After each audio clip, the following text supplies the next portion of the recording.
You ready? Fight!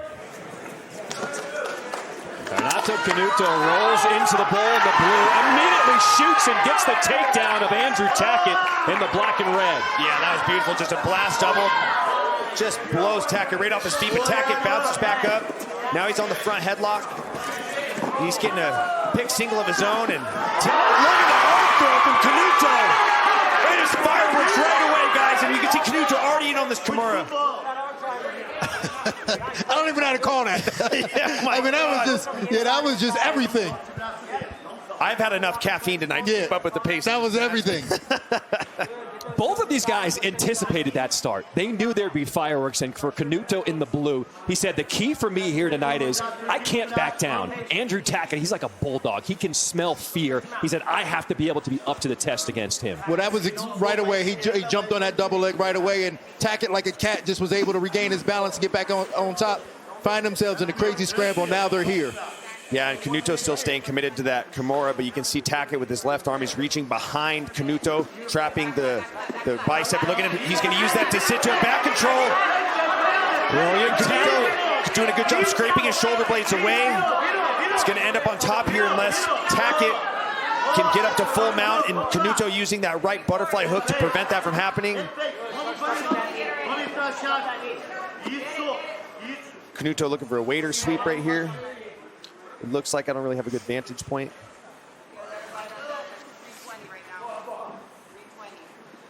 Andrew Tackett told us the only way Canuto wins this is if I overcommit to something. And he just gets shoved down to the mat. And look at the way he's able to sprawl and get up to this body lock and almost gets behind Canuto. But the slope stopped him from doing that. Now he ends up with a full guard of Renato Canuto. Renato operating from a full guard right now. Sorry, Dean. Go ahead. No, I was going to say, the one thing Canuto said was that he has more ways to win. He knows how dangerous Tackett is, but he says, and he feels like he has more ways to win from different positions. Let's see, maybe Tackett backstep pass here. Try to backstep with that right leg. He might opt to maybe slide up into three-quarter mount. Tackett hooks the leg, backstep passes. Maybe working to get to a north-south position here. Just over halfway through this first round. Kind of feels like we're all just catching our breath at this point. Oh, man. This is chaos. I love it. Sometimes you can jinx a match or a fight by saying, this is going to be fireworks, and it doesn't deliver. Perfect example, Derek Lewis. But there was no way this match was not going to unfold the way that it has been through the first 3 minutes of this first round. These guys are just going for broke, going for submissions, nonstop attacks. Both guys staying true to their word. Tackett maybe looking for an arm triangle here. Canuto sneaks out the back. Tackett gets to a body lock.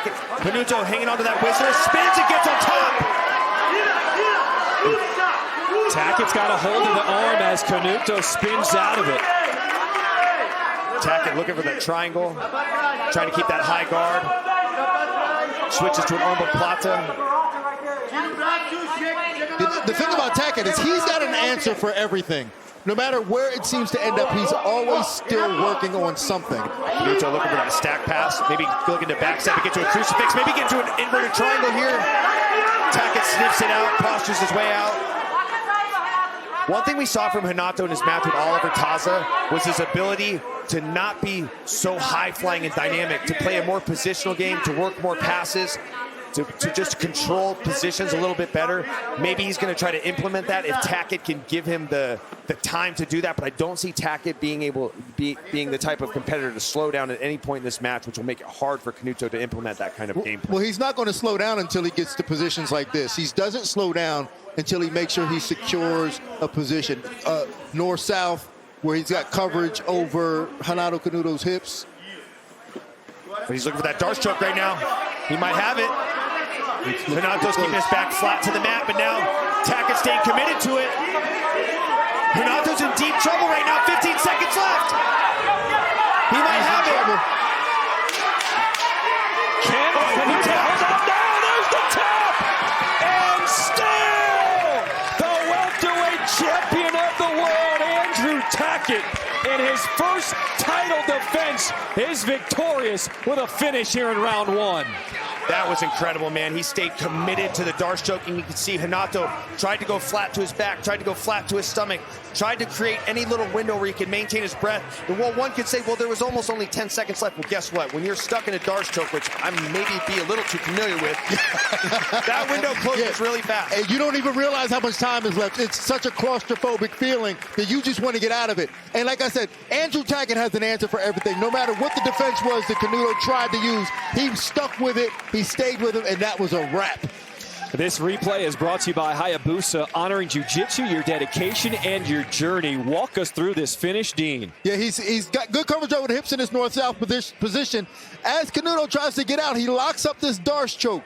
You see, and then he rolls through as Canuto tries to roll out. He stays with it. He almost tries to get to his feet, but he stays with it. And there it goes again. Canuto trying to create a little bit of space, trying to get flat, trying to get his elbow back to where he can get out of it, but Andrew Tackett is not having that.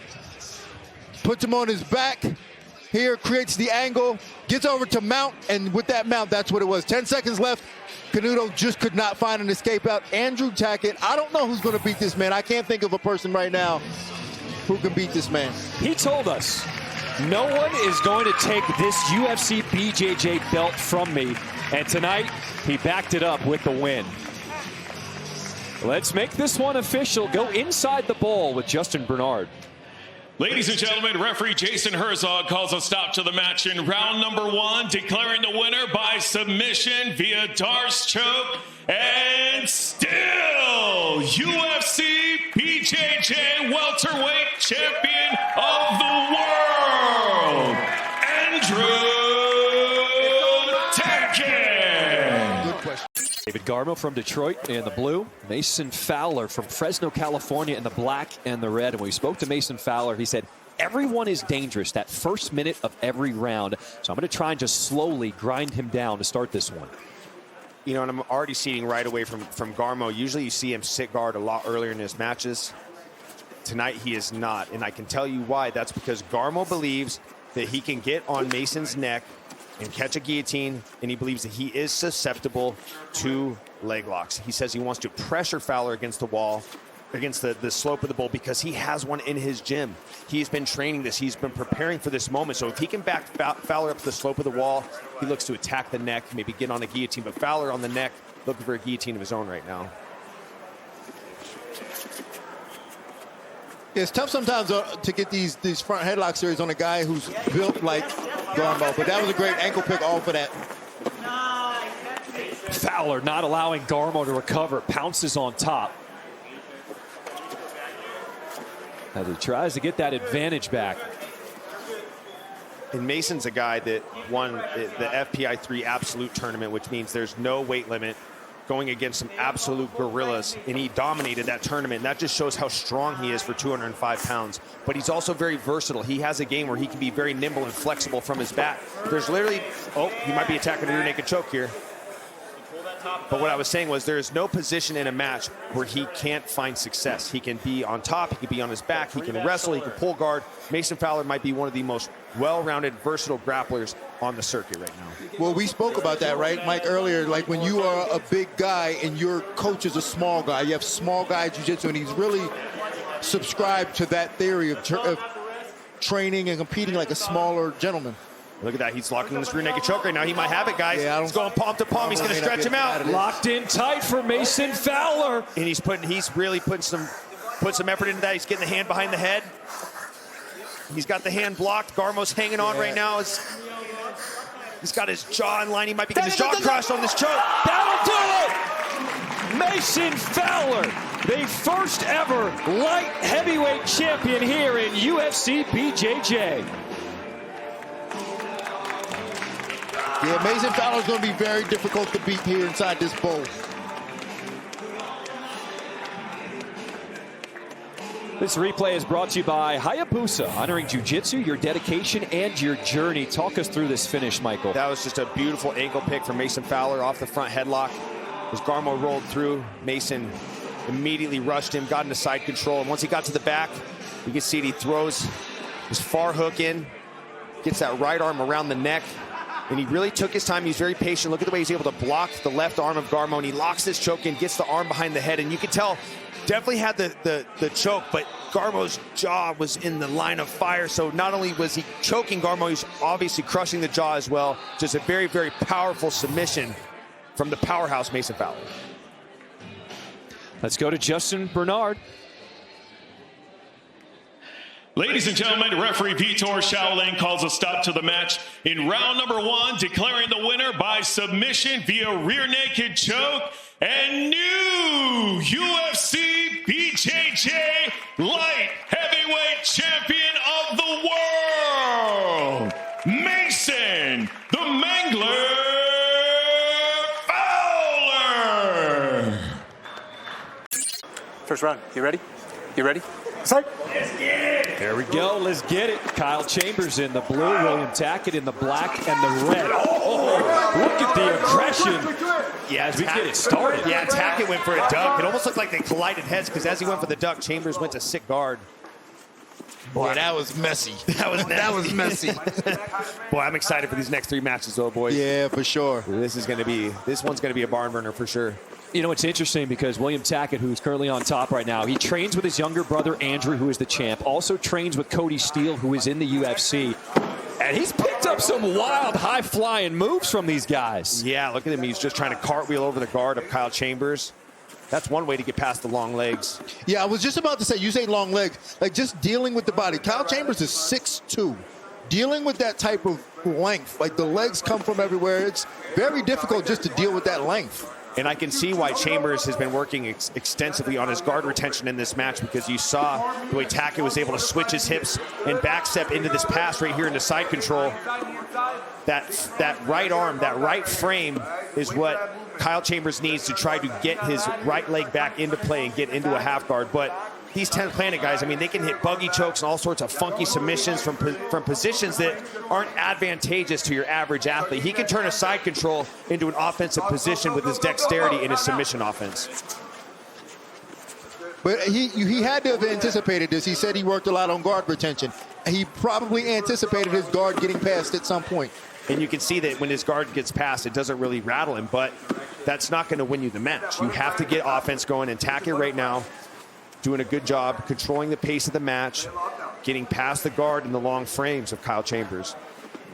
Oh, I used to hate when somebody passed my guard. So claustrophobic. I get more upset in training if I get my guard passed and I get shut down than I do if I get caught. If I get caught, that means I'm out there taking chances. But if someone passes my guard and just sticks me there, I go home and I stew on it. You can ask my wife. I'll come home. She's like, "What's wrong?" I'm like, "Someone took my back."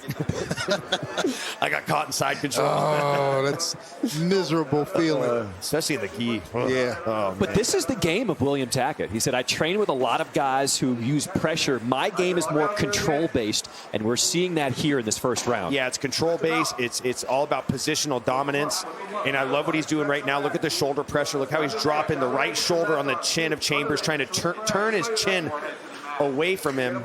And essentially, when you apply shoulder pressure like this, you're trying to force your opponent to give up their back. And a lot of times when somebody has the game that Tackett does, that'll happen. Oh, wait, he takes the back. There it goes. He might have it right now, guys. Wow. William Tackett takes the back, and he gets the submission to finish here in round number 1. I mean, that was instantaneous. Just almost an arm triangle to back to choke. You know, I mean, it was the way he just, like I said, the pressure. He applied the shoulder pressure, and essentially what you're doing, what Tackett was doing, applying that shoulder pressure, you're trying to funnel your opponent one direction, which is to turn away from you, for him to give up his back, and Chambers did that. The pressure paid off. He got Chambers to give up his back, and he jumped on his back, latched onto that choke, got the finish in the first round, and that's got to feel good knowing your brother is 2 matches away in this main event. Absolutely. This replay is brought to you by Hayabusa, honoring jiu-jitsu, your dedication, and your journey. Dean, this one went down quick. Yeah, absolutely. Here we see William Tackett trying to get around and past the guard. But Kyle Chambers, his length was pesky. What didn't allow him to get past the guard easily. just giving him a lot of different difficulties. But it was this pressure, that shoulder pressure, that set him up for this arm triangle. Now, to avoid the arm triangle, Kyle Chambers gives up his back. As soon as he gives up his back, William Tackett sneaks in that choke and just instantaneously, it might not even have been fully under the neck, but the pressure was enough to get the submission. To make it official, we send it over to Justin Bernard. Ladies and gentlemen, referee Jason Herzog calls a stop to the match in round number 1, declaring the winner by submission via rear naked choke, William Tackett. Raquel Canuto drops in wearing the black and red. Mo Black gives her a pound wearing the blue. You can tell the crowd is clearly on the side of Raquel Canuto. And Dean, Mo Black said she was ready for that here tonight. Yeah, she expected that. And it might not have been as bad as she expected. I didn't think it was as bad as it could have been, but she's definitely prepared for that. And if I squint hard enough, her cornerman looks like Mike Chiesa. Yeah, from my former days, back in 2012, I looked like the caddy from the first half of Gilmore, not the second one. But listen, the things you have to be aware of when you're competing against Mo Black is her ability to chain wrestle. And Raquel talked about that. While she is an All-American wrestler herself, she, maybe I wouldn't say sold herself short in terms of her wrestling skills, but said she just understands that she's going to have to be on defense in the wrestling department. Mo has a great ability to chain wrestle. She does a good job with her short offense. And if she takes Canuto down, she's going to be very, very good at being stubborn with her limbs. She keeps her arms really short. She stays contained with her limbs. So that's going to be something that Raquel's going to have to work around, is the stubbornness and her ability to stay contained within opponent's guards. Mo Black was already warned for action as she looks to wrestle to get this one started. And Raquel's got a really good snatch single.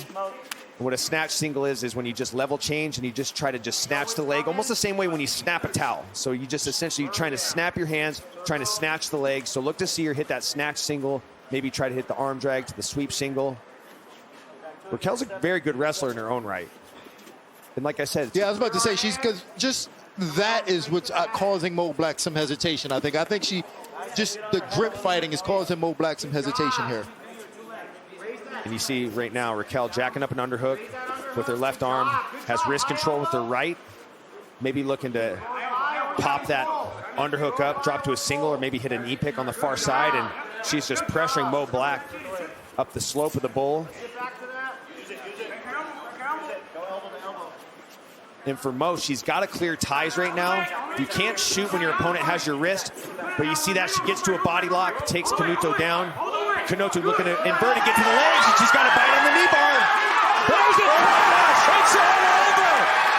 The crowd is loving it here in the Apex as Raquel Canuto gets the stop here in round number 1. And you can hear the crowd showing out for her now when she gets the win. Everybody just jumped out of their seats. But again, it was that bowl. Yeah. Mo Black got stuck up against the bowl and couldn't crawl up the bowl to create space to get out of that knee bar. There are so many ways that you can use the bowl to your advantage, especially if you are on offense. This replay is brought to you by Hayabusa, honoring jiu-jitsu, your dedication, and your journey. Michael, break it down. And look at this. You see Mo Black clears that wrist tie, gets to the body lock, takes Canuto down, but Canuto does a good job staying with the movement, doesn't settle into position, rolls underneath and gets the knee bar. Look at this. Look at when she rolls to the knee. She gets a bite on the leg, and it traps Mo on the slope of the bowl to where Mo is not able to roll towards the slope of the bowl, which would have been the way she could have rolled to maybe get her leg bent and get it underneath her to avoid that knee bar. And the Queen puts on her crown as she gets the submission win tonight. What an impressive win for Raquel Canuto. Let's make it official with Justin Bernard. Ladies and gentlemen, referee Vitor Shaolin calls a stop to the match in round number 1, declaring the winner by submission via knee bar, Raquel Canuto. Are you ready? Are you ready? Let's fight. Here we go. Maggie Lira in the blue. Aurelie Laverne from France in the black and red. And Dean, it was interesting. We both noticed at the same time that Lira was just bopping to her music coming out. She said, I never thought this moment would come in my life, but you can tell she is present and locked in tonight. Yeah, she's got to feel good about this moment. to have come out of retirement and then get a call to fight on the biggest stage in jiu-jitsu right now. And to have a competitor going up against someone very similar to her as well, very physical. I expect this to be a very physical matchup.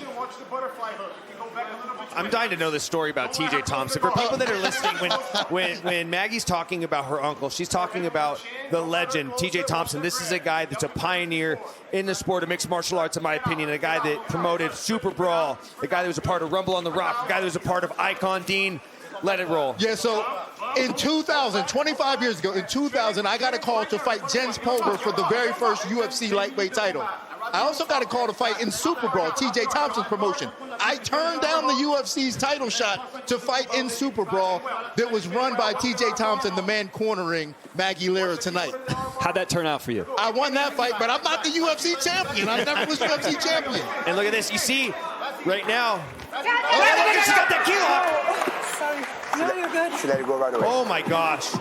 You're good. And just like that, Aurelie Vern catches her in a key lock. An Americana. It looked like an Americana. It looked like an Americana. Yeah. And oh my gosh. Interesting in that position, she was still in half guard. It's very difficult to see from half guard. You see, she tries to trip to throw Lira down, but Lira ends up on top. She's working the shoulder. Aurelie is working a shoulder lock here. Now she's in position to pass the guard of Lira, but she's setting up that shoulder lock. She gets on top, and as Lira is trying to get a frame in, she sets up this Americana, and there it goes right there. Even from a half guard position, she was able to get enough torque on that Americana. Well, let's make this one official. Let's go to Justin Bernard. Ladies and gentlemen, referee Vitor Shaolin calls a stop to the match in round number 1, declaring the winner by submission via Americana, Aurelie Vern. Fight. Here we go. They drop into the bowl. It's Jalen Fonacier, the 19-year-old, wearing the blue. Everton Teixeira, the 22-year-old, wearing the black and the red. Early on, the takedown. As we saw in the corner of Fonacier, Mikey Musumeci, he just started training with him recently. You know, and that's a great person to have in your corner when you're in situations like this. I just want to make sure that you guys can hear me now. I thought I cut my mic off. I said, man, am I about to say something stupid? All right, you guys can hear me. We good to go now. Got it loud and clear. Jalen working for a knee cut right here. Looking to get past the knee shield. Yeah, Mike, I want to address something that you said earlier in terms of that first match they had together. You're right about that. I thought that Fonacier would have won, and with a rule set like this, he would have won based on how aggressive he is. So it'd be interesting to see how Teixeira makes adjustments, because he can't wait. He's got to go.